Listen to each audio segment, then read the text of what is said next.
Mantan flagship yang satu ini pas awal rilis dulu harganya 13 juta nih guys.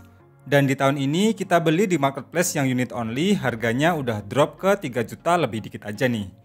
Dapat layar Dynamic AMOLED, support SDR10+, chipset flagship berfabrikasi 8 nanometer, terus kualitas kameranya kayak gini nih. Hayo, ada yang tahu ini HP seri apa? Aslinya sih kita dapat unit only ya alias HP aja. Tapi ternyata sama sellernya masih dibungkusin dalam dus lagi yang di dalamnya masih dikasih bonus paket data dan kabel data USB Type-C nih. Dan ini dia Samsung Galaxy S10 versi resmi ya guys. Jadi bukan yang versi Snapdragon seperti yang pernah saya review tahun lalu.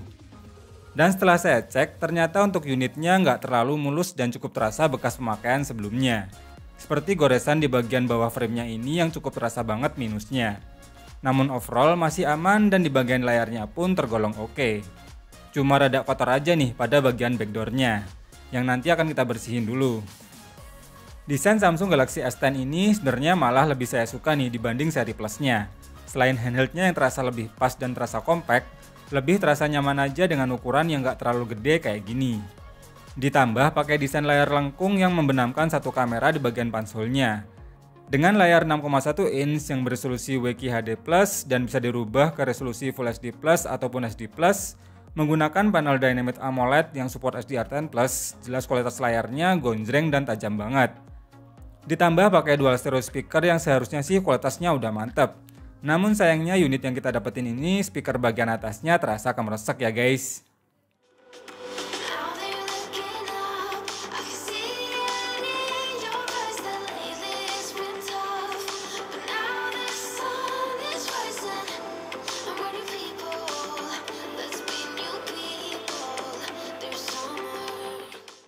HP ini juga sudah mendukung fitur Wi-Fi 6 Dual Band, sehingga membuat kecepatan internetnya makin terasa lebih cepat dibandingkan seri sebelumnya. Saya cek juga pakai aplikasi sensor box, cuma ada satu sensor aja nih yang absen di HP ini. Dan fitur sensor sidik jari di dalam layarnya pun udah oke banget nih.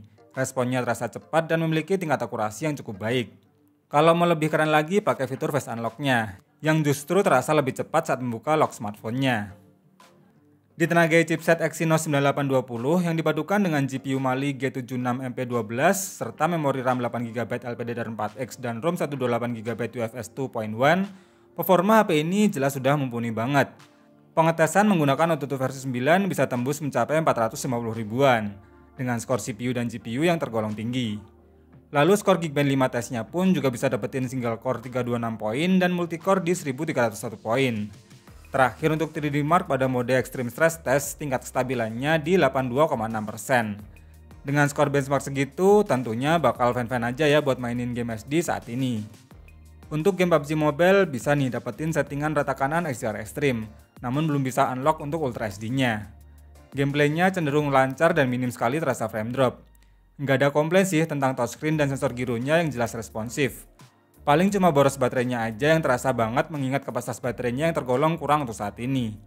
Di tes selama 30 menit, baterainya berkurang sebanyak 12% dan suhu panasnya meningkat ke 43 derajat Celcius. Saya coba juga buat main game Genshin Impact, kalau untuk settingan defaultnya berada di medium.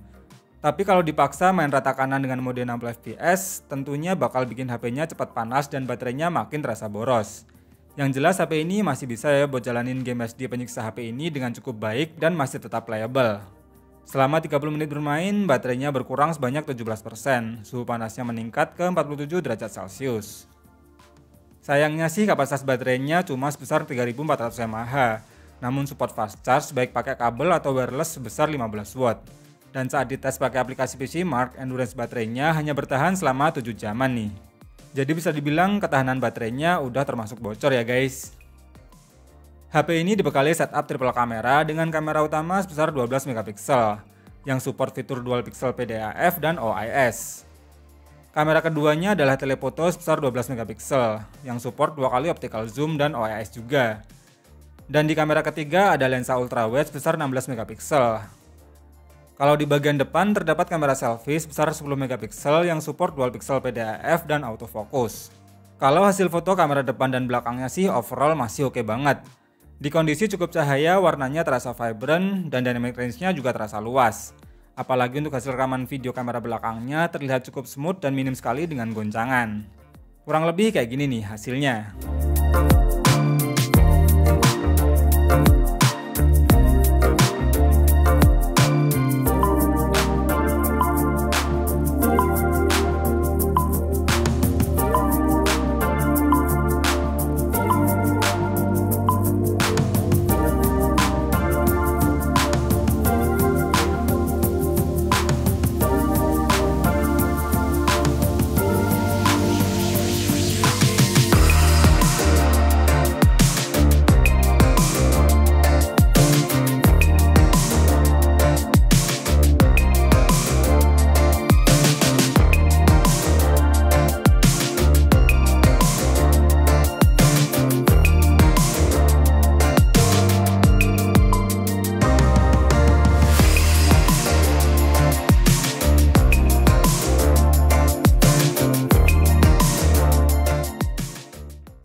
Karena ini di samping jalan, jadi cukup ramai, ada kendaraan.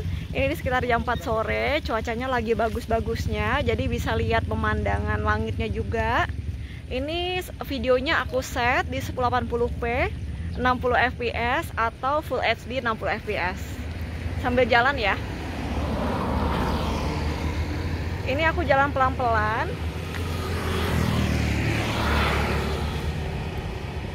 Kita lihat kestabilannya.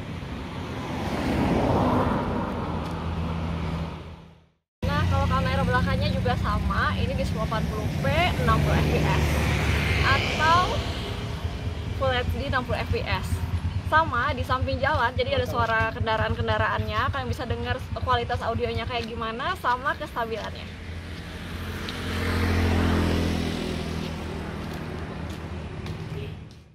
Kesimpulannya, Samsung Galaxy S10 versi Exynos ini ternyata tidak lebih powerful dibanding seri Snapdragon yang pernah saya review tahun lalu. Walau untuk overall fiturnya masih terasa sama, namun dalam hal performa cukup terasa bedanya. Tapi mengingat harganya yang kini udah setara dengan HP kelas mid-range, kapan lagi sih bisa ngerasain mantan HP flagship Samsung yang fiturnya masih oke banget untuk dipakai saat ini. Walau tetap bakal untung-untungan juga nih bisa dapetin barang yang bagus, tapi resikonya juga bisa dapat barang yang kurang mulus. Terima kasih udah nonton video ini sampai habis, semoga video bermanfaat dan sampai ketemu lagi di video berikutnya.